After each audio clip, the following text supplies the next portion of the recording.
بسم اللہ الرحمن الرحیم۔ ہم سے موسیٰ بن اسماعیل نے بیان کیا، ان سے وہیب نے، ان سے ہشام نے فاطمہ کے واسطے سے نقل کیا۔ وہ اسماء سے روایت کرتی ہے کہ میں حضرت عائشہ رضی اللہ عنہا کے پاس آئی، وہ نماز پڑھ رہی تھی۔ میں نے کہا کہ لوگوں کا کیا حال ہے، تو انہوں نے آسمان کی طرف اشارہ کیا، یعنی سورج کو گرہن لگا ہے۔ اتنے میں لوگ نماز کے لیے کھڑے ہو گئے۔ حضرت عائشہ رضی اللہ عنہا نے کہا اللہ پاک ہے۔ میں نے کہا کیا یہ گرہن کوئی خاص نشانی ہے؟ انہوں نے سر سے اشارہ کیا، یعنی ہاں۔ پھر میں بھی نماز کے لیے کھڑی ہو گئی، حتیٰ کہ مجھے غش آنے لگا تو میں اپنے سر پر پانی ڈالنے لگی۔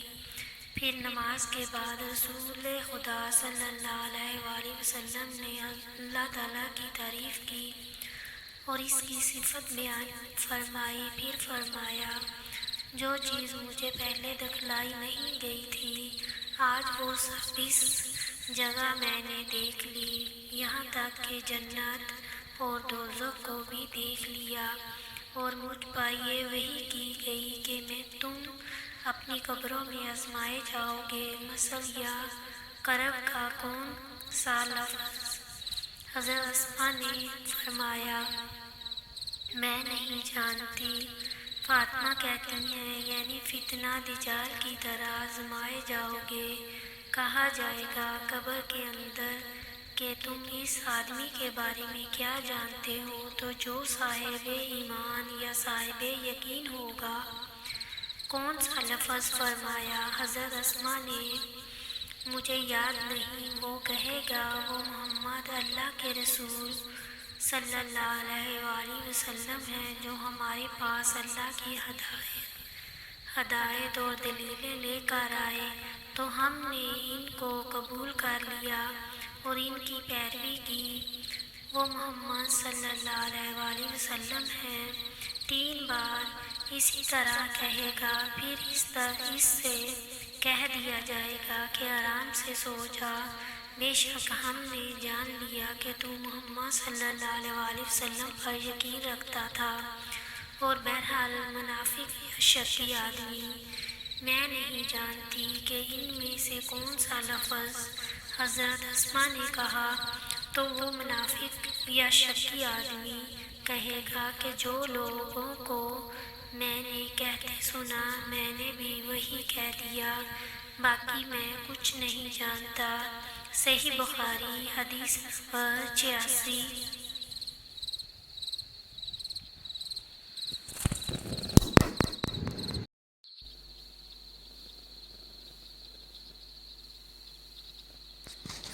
میں ابن عباس رضی اللہ عنہما اور لوگوں کے درمیان ترجمانی کے فرائض انجام دیتا تھا۔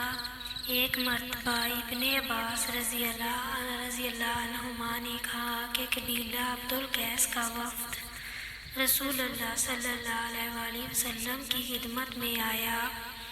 آپ صلی اللہ علیہ وآلہ وسلم نے دریافت فرمایا کہ کون سا وفد ہے یا یہ کون لوگ ہیں؟ انہوں نے کہا کہ ربیہ خاندان کے لوگ ہیں۔ آپ صلی اللہ علیہ وآلہ وسلم نے فرمایا کہ مبارک ہو قوم کو آنا، یا مبارک ہو اس وفد کو جو کبھی نہ رسوا ہو نہ شرمندہ ہو۔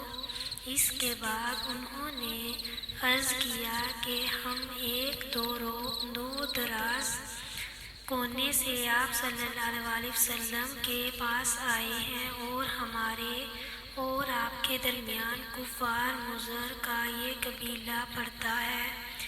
اس کے خوف کی وجہ سے ہم حرمت والے مہینوں کے علاوہ اور ایام میں نہیں آ سکتے، اس لیے ہمیں ایسی قطعی بات بتلا دیجیے کہ جس کی ہم اپنے پیچھے رہ جانے والے لوگوں کو خبر دے دیں، اور اس کی وجہ سے ہم جنت میں داخل ہو سکیں۔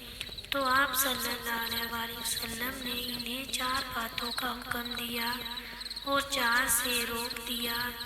اول انہیں حکم دیا کہ ایک اللہ پر ایمان لائیں، پھر فرمایا کہ کیا تم جانتے ہو کہ ایک اللہ پر ایمان لانے کا کیا مطلب ہے؟ انہوں نے عرض کیا، اللہ اور اس کا رسول زیادہ جانتے ہیں۔ آپ صلی اللہ علیہ وسلم نے فرمایا، ایک اللہ پر ایمان لانے کا مطلب یہ ہے کہ اس بات کا اقرار کرنا کہ اللہ کے سوا کوئی معبود نہیں، اور یہ کہ محمد صلی اللہ علیہ وسلم اللہ کے سچے رسول ہیں، اور نماز قائم کرنا، زکوٰۃ ادا کرنا اور ماہ رمضان کے روزے رکھنا، اور یہ کہ تم مال غنیمت سے 5واں حصہ ادا کرو، اور 4 چیزوں سے منع فرمایا، تباہ، حنتم اور مذمت کے استعمال سے۔ اور چوتھی چیز کے بارے میں شعبہ کہتے ہیں کہ ابو جمرہ بسا اوقات نکیر کہتے تھے اور بسا اوقات مکیر۔ اس کے بعد رسول اللہ صلی اللہ علیہ وسلم نے فرمایا کہ ان باتوں کو یاد رکھو اور اپنے پیچھے رہ جانے والوں کو بھی ان کی خبر دو۔ صحیح بخاری حدیث نمبر 87۔